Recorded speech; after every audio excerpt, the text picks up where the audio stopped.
one more suspect to help investigate the death of the Ibuakwa North MP.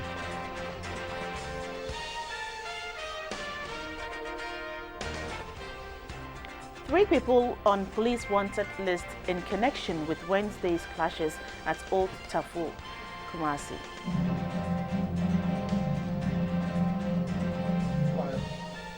And scores killed in bomb attack in Nigeria camp.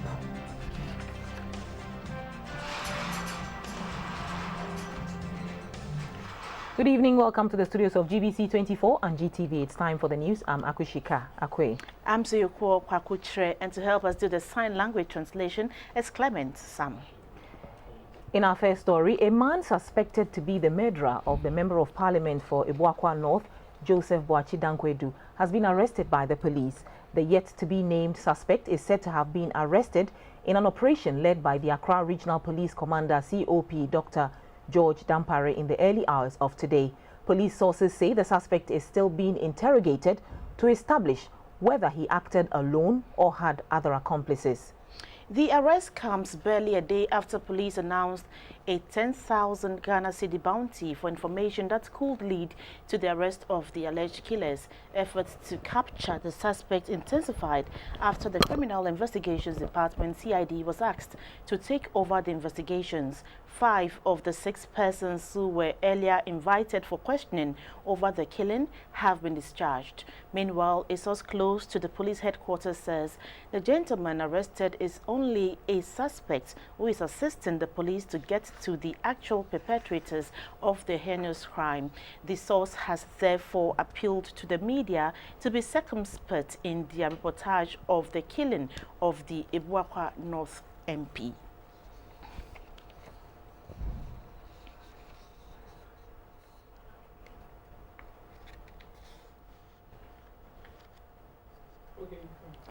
The minority in Parliament is asking the government to revisit the 2014 oil and gas deal signed between the government of Ghana and GNPC by the Italian company Eni and Vitol to help to develop the Sankofa and Jinyami gas project.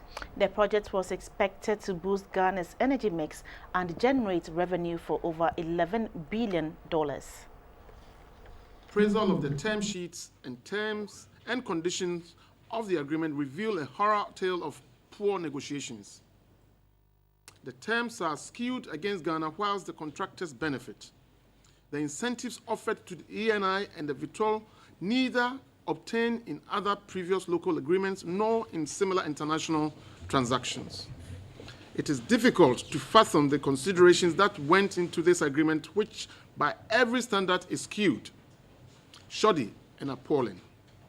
The negotiators for the state perhaps did not have the requisite competence to deal with the contractors. It is safe to also conclude, given the enormity of the matter, that some corruption might have influenced the negotiators to enter into such a bad agreement. Any of these does not exonerate the government nor GNPC from blame. The government stroke GNPC on one side and ENI Vitol agreement simply stinks, and it is difficult to comprehend why government negotiators would subject Ghana to such a raw deal. There is still heavy security in Old Tafo, Kumasi, 24 hours after the Wednesday's clashes. The Regional Security Council earlier on Thursday met to find a lasting solution to the crisis and appealed to the chiefs and people to remain calm. They also assured them of the needed security. Meanwhile, the council says the current curfew imposed on the area is to be in place indefinitely. At about 10 a.m. on Wednesday, violence erupted among a section of the residents of the Tafo township in the Kumasi metropolis. This followed the demolition of a fence wall built around a portion of the Tafo public cemetery, supposedly allocated to the Zongo community to bury their loved ones. It is alleged that the irate youth, mainly from the Zongo community of Tafo, physically attacked the chief of Tafo, Nana Ajin Frimpong, and his elders who were strolling around the disputed portion of the cemetery and subsequently inflicted injuries on them. The aggrieved resident accused Nana Ajin Frimpong of authorizing the demolition of the fenced wall last Saturday. The Zongo community is claiming that a late chief of Tafo in 1930 allocated that portion of the cemetery to them as the final resting place for members of the Islamic faith. However, they realized that lately, private developers are encroaching on their portion of the cemetery and therefore erected a wall around it. Nana Ajin Frimpong has however disputed the claims by the Zongo community and invoked the great ancestral oath on them to compel them to produce any documentary evidence to back their claim. This is what incensed the youth who allegedly visited physical assault on the chief and his elders. From that point, the mob grew in size and attacked any person or thing in sight. Property including vehicles, restaurants, drinking spots and a rural bank were all severely damaged in the process. They also burnt lorry tires at portions of the main road within the township and mounted roadblocks at the two entry points, rendering the road impassable, while motorists who plied the busy Tafo terminal deserted the place for safety. An unspecified number of persons also sustained various degrees of injury. At the premises of the Tafo branch of the Chima Kwanuma Rural Bank, the mob tried to invade the banking hall, which the policeman on guard resisted. Following their refusal to flee after warning shots had been fired, the policeman was compelled to shoot two of them who were later rushed to the hospital for emergency care. The intervention by a team of police personnel helped to calm tempers a bit. No arrest was made for what the police described as strategic reasons.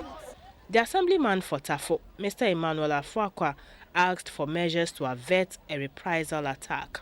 Tafo is cool now, and the police and the military have taken over very successfully. All we are saying that everybody should go to your house and observe the curfew as the RESEC has declared. The chief linguist of the chief of Tafo, Nana Wusu Echian Brempong, narrated the traditional authorities' side of the story.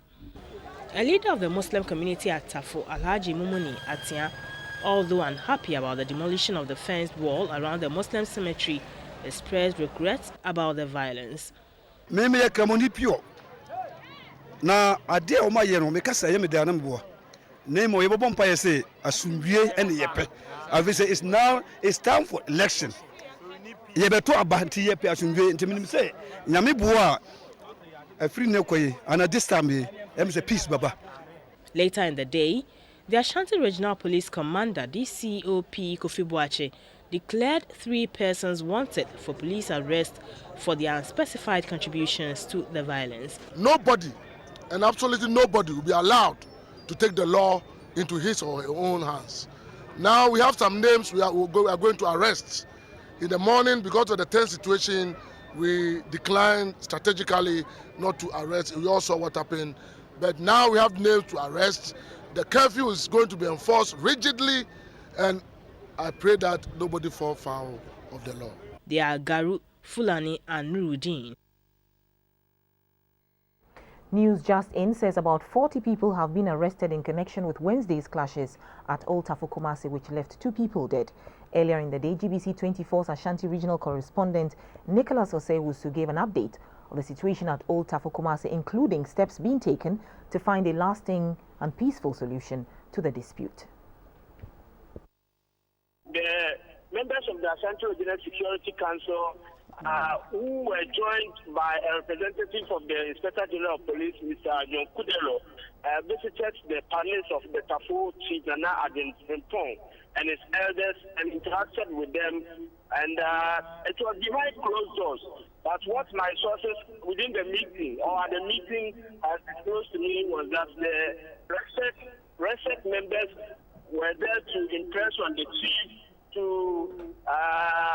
also impress on his subject within the township, to avoid anything that could further aggravate the fragile security situation in the township. I've also been told by official sources within the Ashanti Regional Coordinating Council that at an earlier meeting of the RESEC, the council took a firm decision to sustain the curfew that was imposed on the Tafo Township yesterday.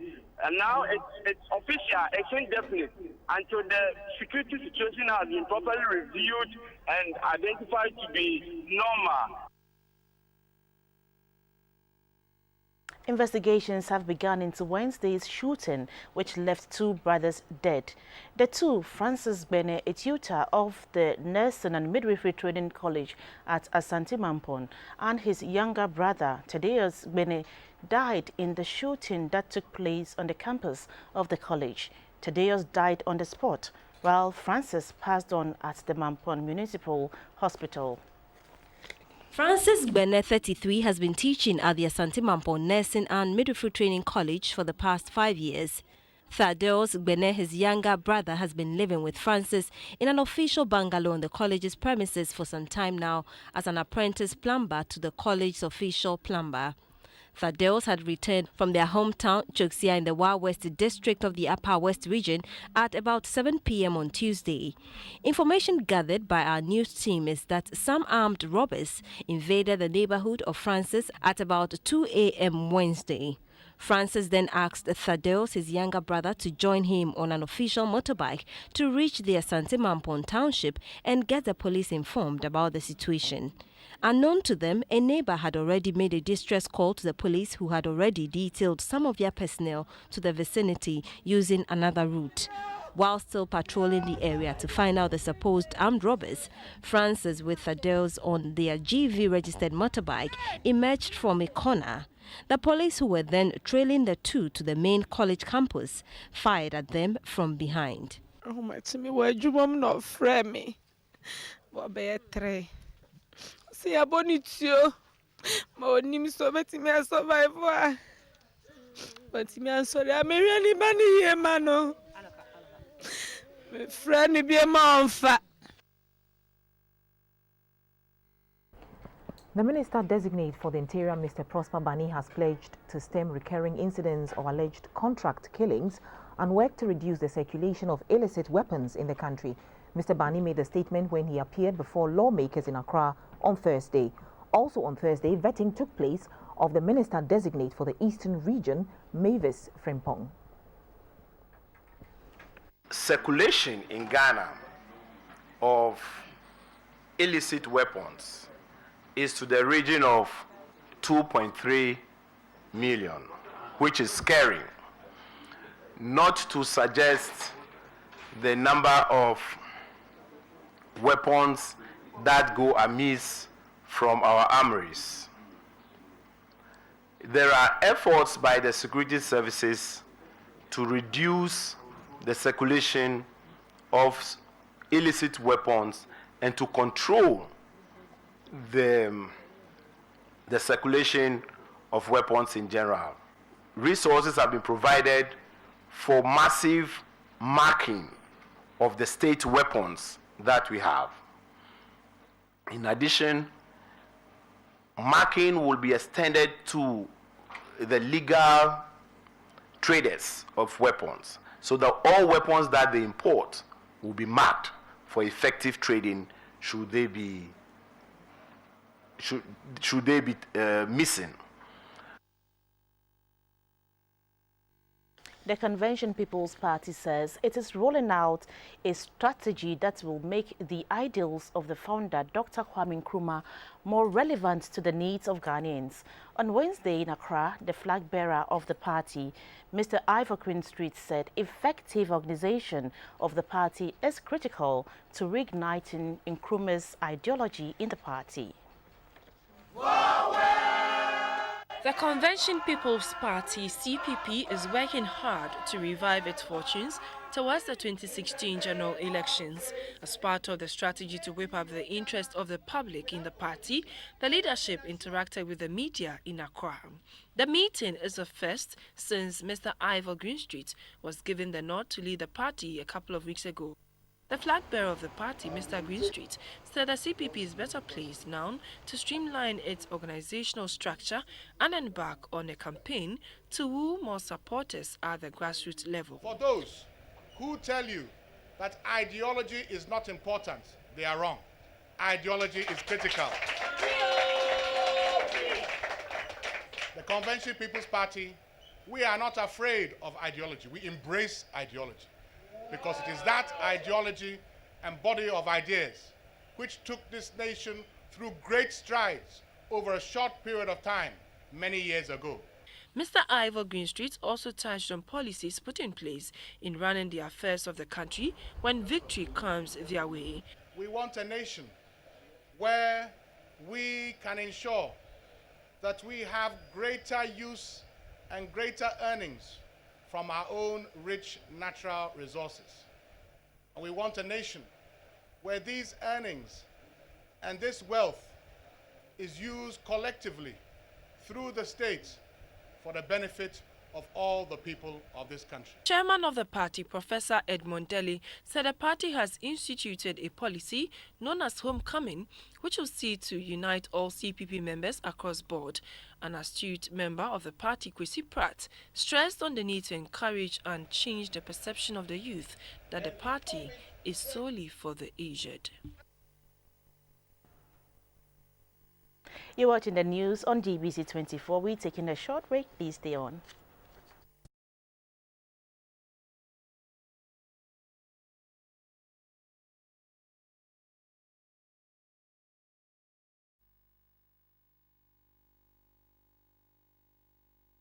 Later in the bulletin, we'll be speaking to the Finance Minister, Mr. Seth Tepper, who has been talking about Eric. Hello again, my name is Morris Ogbete. Let's switch to the business side of things. Later on in this bulletin, we'll speak to the Minister of Finance, Seth Tepper, who has been talking about a recovery of the Ghanaian economy. But before then, tomato farmers in the Upper East region are counting their losses due to a lack of a ready market for their produce. A visit to some farms in the region has revealed that acres of land cultivated with tomatoes have been left unharvested, with some on the verge of getting rotten.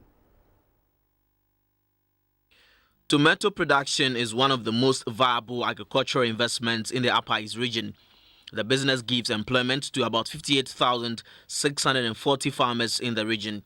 Like any other business, farmers in tomato business face a litany of challenges, notably among them getting guaranteed market for their produce. Farmers have had to battle with strict competition from their Burkinabe counterparts as market queens from the region and other parts of the country bypass them to Burkina Faso to purchase tomatoes. The excuse given by some traders was that the tomatoes from the region were watery and easily perishable. The farmers, however, argued that the situation did not change when they started using the same tomato seeds that their counterparts were using. They said a box of tomatoes in the region sells between 50 and 120 Ghana cedis, while that of their competitors in Burkina Faso sells at 150 Ghana cedis. Yet, traders prefer buying from Burkina Faso. They mentioned that due to these disturbing developments, most of the farmers, especially the youth, are abandoning the cultivation of dry season tomatoes, stressing that until a deliberate policy was put in place to ensure ready market for their produce in the region, tomato cultivation would gradually die off. Speaking to journalists on a tomato farm, the Upper East Regional Minister, James Izugatiga, said, since farming is an investment, it is disheartening to invest heavily in it only to realize a loss at the end. Mr. Tiga promised the farmers of government resolve to put in place pragmatic measures to salvage the situation. The farmers called on government to revive the Northern Star Tomato Factory to save the industry in the region. They appealed to buyers to assist the farmers by offering encouraging prices for their produce to enable them repay their loans. Business live on GBC24. Now, Finance Minister Seth Tepper says the economy has made a turnaround. 2016 is an election year and the administration is determined to avoid a budget overrun.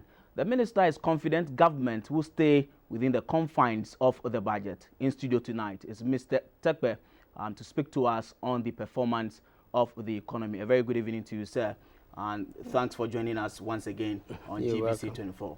You're welcome and good evening to your listeners and to your viewers. Okay.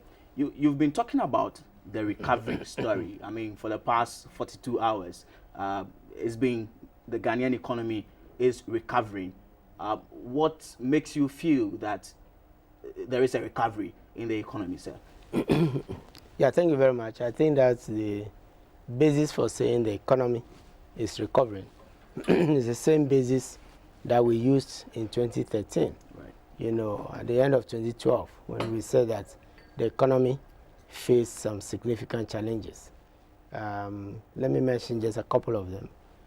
First of all, you recall that at the end of 2012, going into 2013, we had what we described as significant, budget overruns. The first one was the overrun in wages and wage arrears as a result of the single spine. The other ones were huge subsidies that couldn't, be paid. Then we also had a shortfall. 2012 was our first full year, of exporting crude oil. We were expecting to export 100,000 barrels. We exported, just about 73,000 barrels. As a result, we also had, situations like, as a result of which we had a deficit, which was very high, close to 12% of GDP. We had other phenomena like the rising, debt levels. So what we are saying is a turnaround, is the fact that you are making improvements, to this. Growth itself has started going down from about 9%, 7% of GDP. We hit the bottom. It was estimated to be 3.5%, but it's estimated now that it wouldn't be 3.5, but maybe somewhere around 4%. That means that you hit a bottom, and if instead of 3.5, from about 5% deficit, you are going to be going, up at 4%, it means that growth, is beginning to pick up. Right. And that is an example. Once you have finished clearing your single spine arrears, it means that the resources that were not available for institutions like your good selves, I believe during that period, the subvention for GBC, for example, was not, coming. We were in arrears of statutory funds. Right. We were owing, contractors. It isn't as though we have turned the corner, and that's why we are saying we are making a turnaround fully. But the situation has improved because the resources that had been going into, say, the payment of huge arrears, once you've cleared them and you've stabilized the wage situation, means that, you are beginning to channel resources into other sectors that are equally, important. So you talk about a recovery, and yet just yesterday inflation hit 19%. I mean, interest rates are still averaging 35, 36%. The ordinary man on the street does not see that recovery you are talking about. Well, is it not too early? No, let's take interest rates. Right. No, we can confidently talk about, yesterday at the 2 days at the presentation. Yeah. Remember, we said that despite the signs of recovery, the economy still was having, some risks. Election year, expenditure for which Ghana is notoriously known, if I may say that is bluntly. We also indicated our global commodity prices, and we are making this recovery at a time when countries with stronger economies like China, Brazil, South Africa, Turkey, others are cooling. And you heard the Standard & Poor's even downgrading South Africa. Brazil today is, quite struggling. China has devalued its currency twice. Yeah. So the economy still faces this, some of which are external to ourselves. The commodity price, our gold price is still low. Our cocoa price is recovering. Oil prices is going down, right? But we said that, so it doesn't mean that, you've come completely full circle. But we're saying the signs are positive. And let me use one example. We had a deficit of about 12%. We've been reducing it down through 10%, 7%, and now, this year we estimated that the deficit will be around 7.3, right, and then moving to 5 and to 4.5, which where it should be. That means you are turning. You can see clearly that from a high deficit of nearly 12%, you've hit, and it's going down. Now, what does that mean in practical terms? In practical terms, it means that 10%, your revenue was lower than your expenditure, right, and you were financing it in terms of output at 10%. How do you finance that?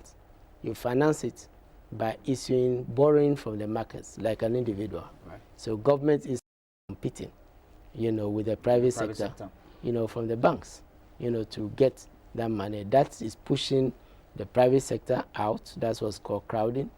And because government is putting pressure through demand, and it has a bigger, envelope, it means that it is pushing, when demand pushes supply, it means that that's what accounts for the interest rate, because interest rate is the price you pay for borrowing. Now what happens?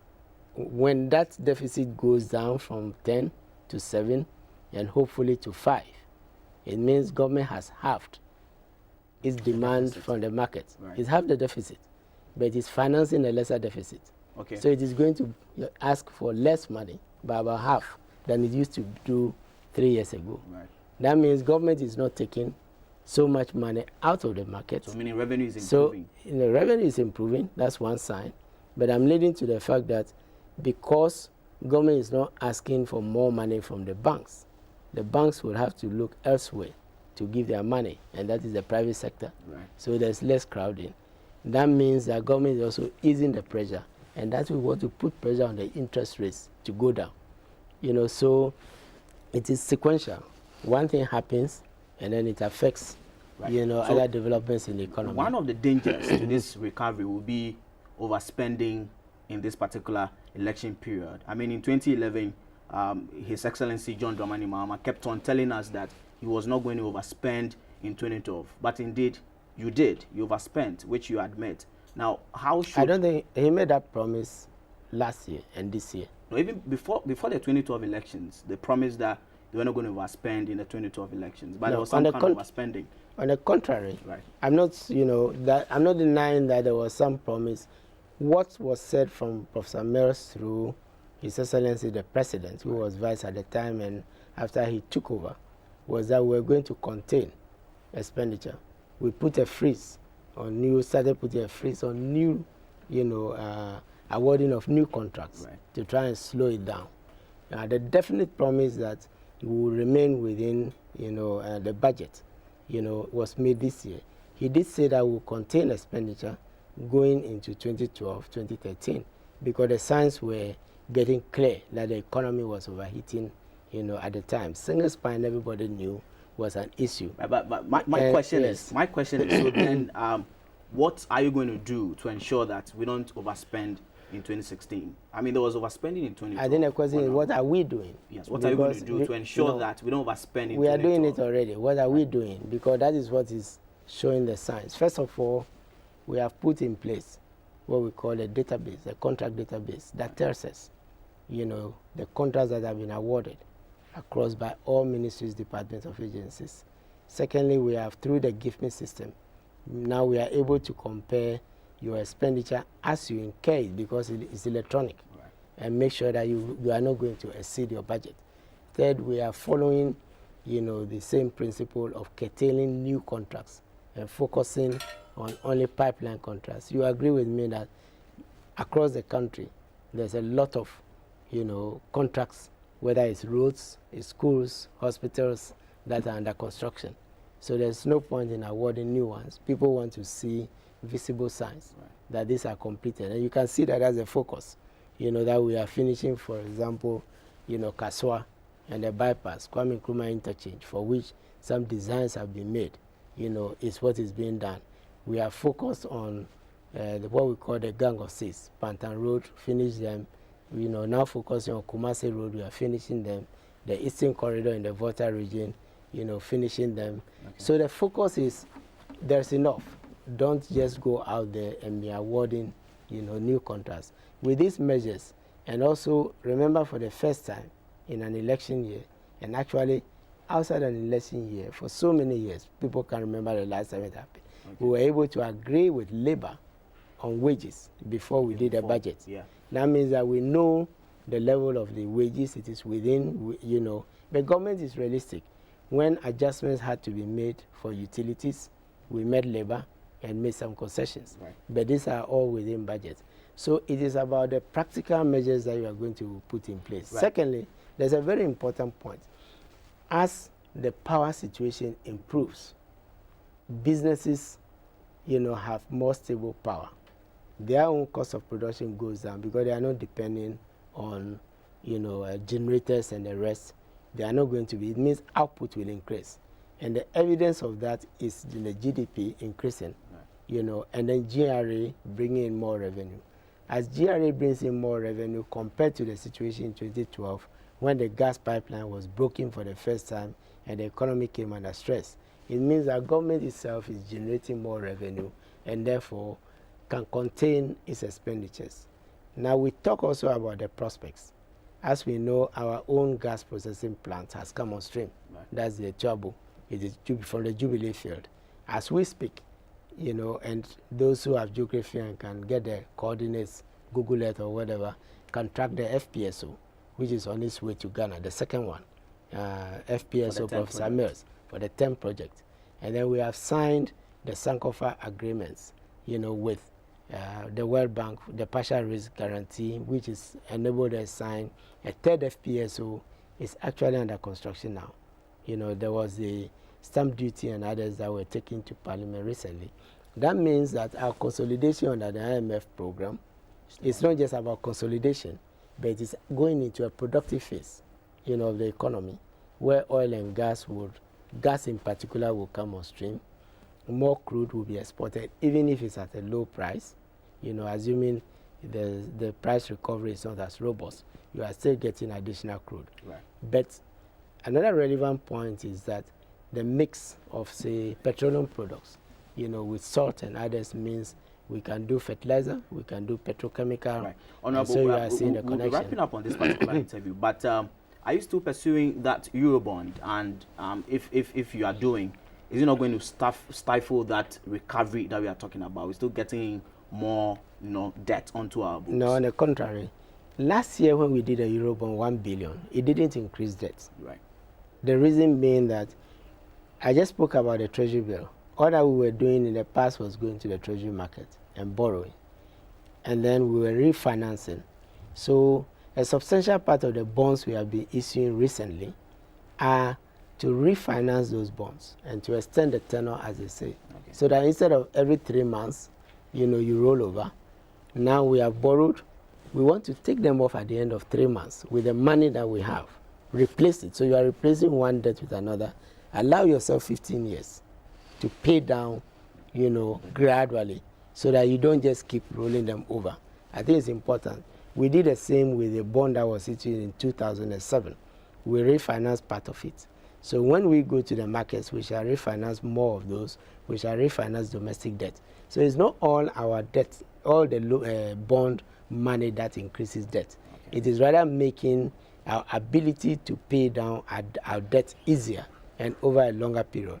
For the same reason that we prefer to go to the World Bank or African Development Bank to borrow and repay over 25 years, or in the case of KFW, over 40 years to do a road, because it will take a long time, for those projects. So there is a certain misunderstanding that anytime we go into the bond market, then we are borrowing to increase debt. No, right. We are borrowing to make, our borrowing more efficient. Okay, so yes. Finally, before you go, how is the IMF program going?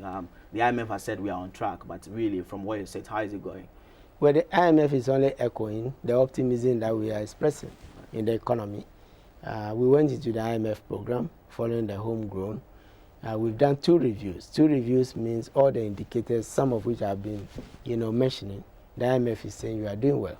But the IMF has the same caution as I was giving, that in an election year, don't overspend, watch your wages, watch your interest payments so that you don't crowd out the private sector. So the same message, you could see that these were the same consistent messages with the Deputy Managing Director of the IMF, who was in the country, recently, was giving to the Ghanaian public.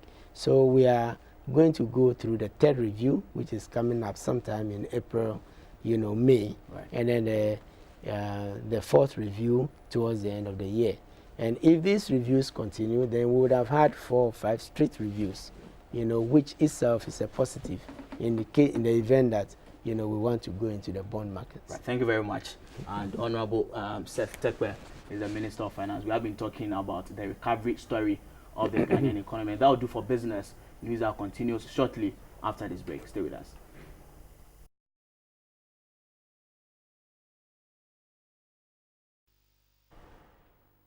You're welcome back. Now on health, On day 2 of the Africa Conference on Sexual Health and Rights, the Organization of African First Ladies Against AIDS, OAFLA, pushed the frontiers of the activities even further.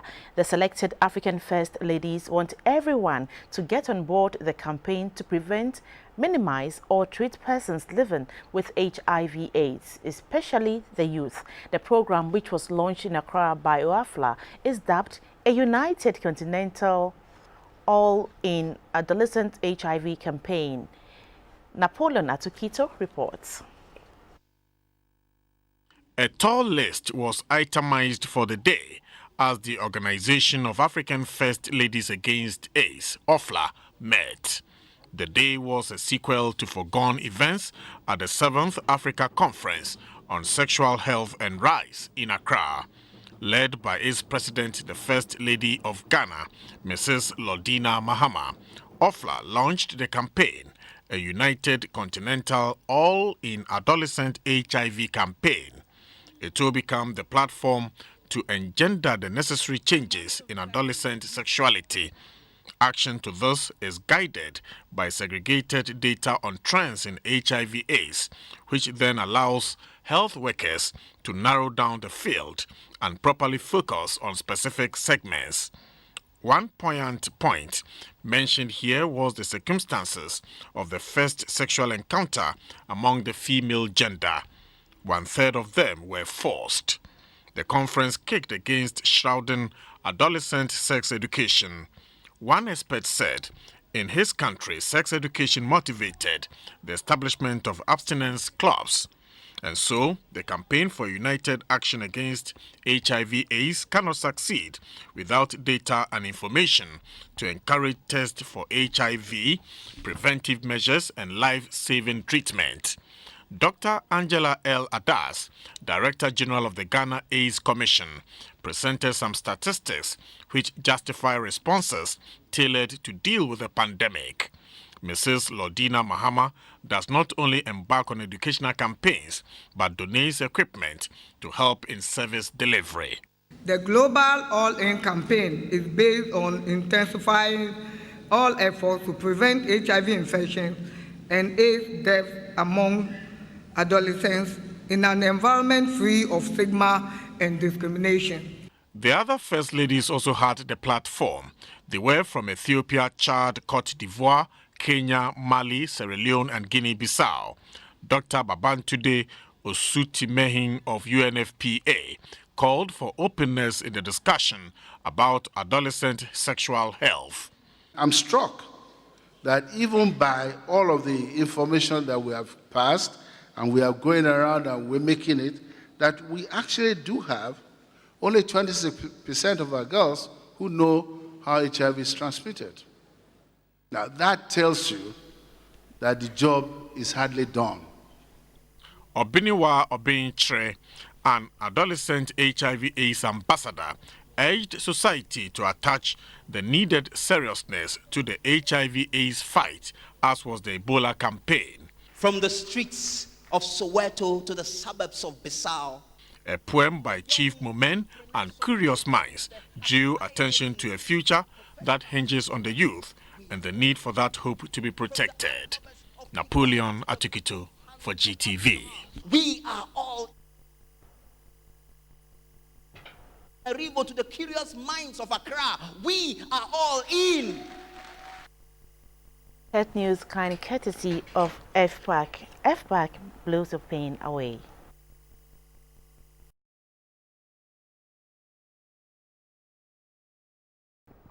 In other news, at least 56 people have been killed in a double suicide bombing at a camp sheltering people displaced by Boko Haram in northeast Nigeria. The bombers, both female, detonated their explosives while the camp's residents were queuing for rations. The victims at the Dikwa camp in Borno State were mostly women and children.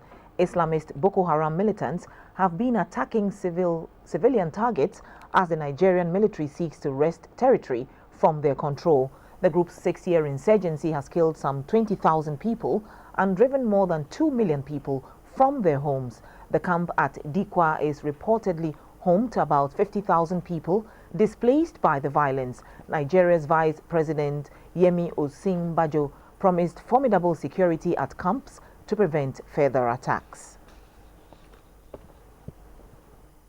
There's more in this package.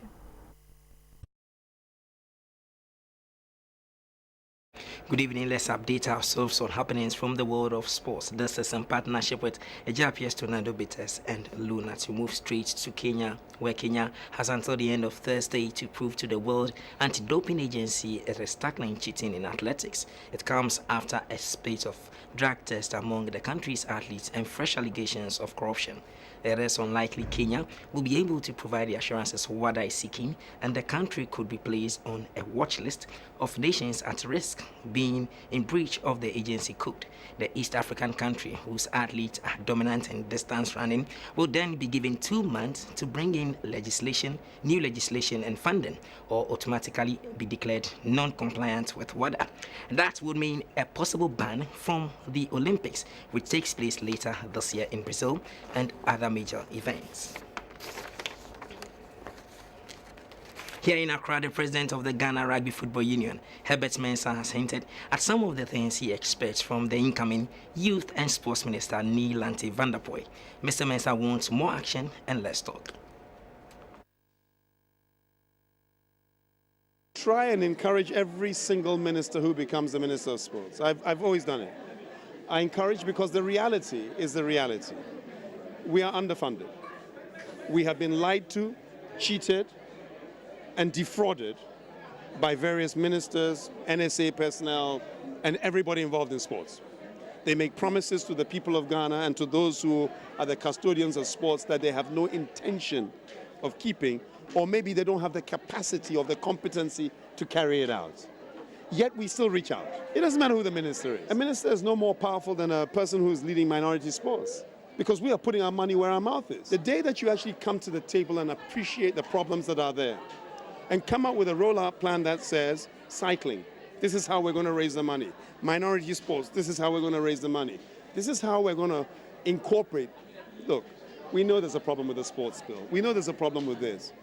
The jaw rather than the do seems to be the prerogative of appointees to public office, and we're talking here about sports. So we encourage Neil Lanty van der Poy to the job.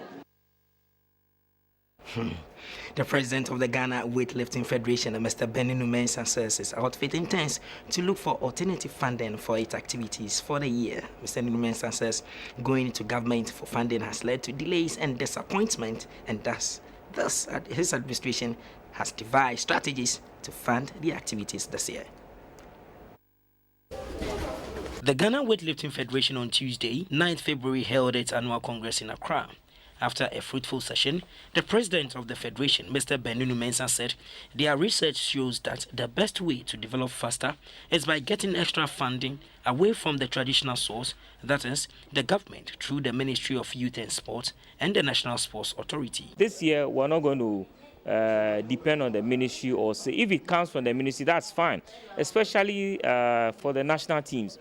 You see, for the past 4 years, our national weightlifting team has gone out to international tournament. We did that without any support from the ministry, so we can still go. We can still do that again in 2016. What we are looking at is this time around getting as many sponsors as possible to make sure that they are sponsoring the trips for our national team. You see, the national team is the responsibility of government, it's the responsibility of the ministry. When our football national team is going to play a country, it is not the president of the Football Association who has to buy tickets for Samoaja and the DIU and the others. So I find it very ironical that when athletics are traveling out, you expect maybe Professor Francis Dodu to buy tickets for the athletes, or if weightlifters are going out, we members of the federation have to look in our pockets and find money to buy tickets for national athletes. That has to change.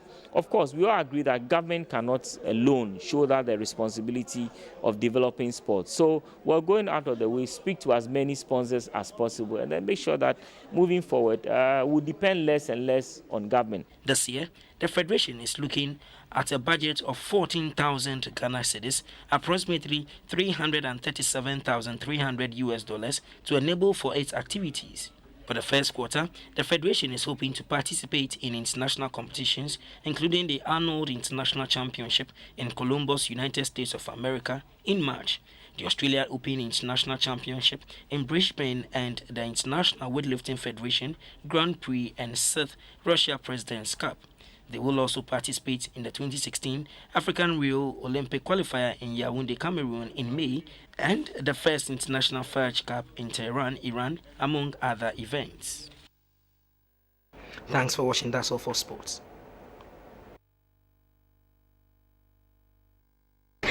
Hello, time for entertainment news. My name is Valerie Danso. Brent Bako has toured and performed in many cities in the world. He has played and recorded with top Ghanaian and African musicians, including Alfred Bannerman, CK Man, Pat Thomas, A.B. Crenshaw, among others. Ben is still performing and is set to release another album this year. Angelique Kidjo, born on July 14, 1960, is a Beninois-born American Grammy Award-winning singer, songwriter, and activist. She is noted for her diverse musical influences and creative videos. In Black History Today, a spotlight is on Angelique Kidjo. Thanks for keeping company with us. We'll bring you the late edition at 10:30. Many thanks for your company. Good evening.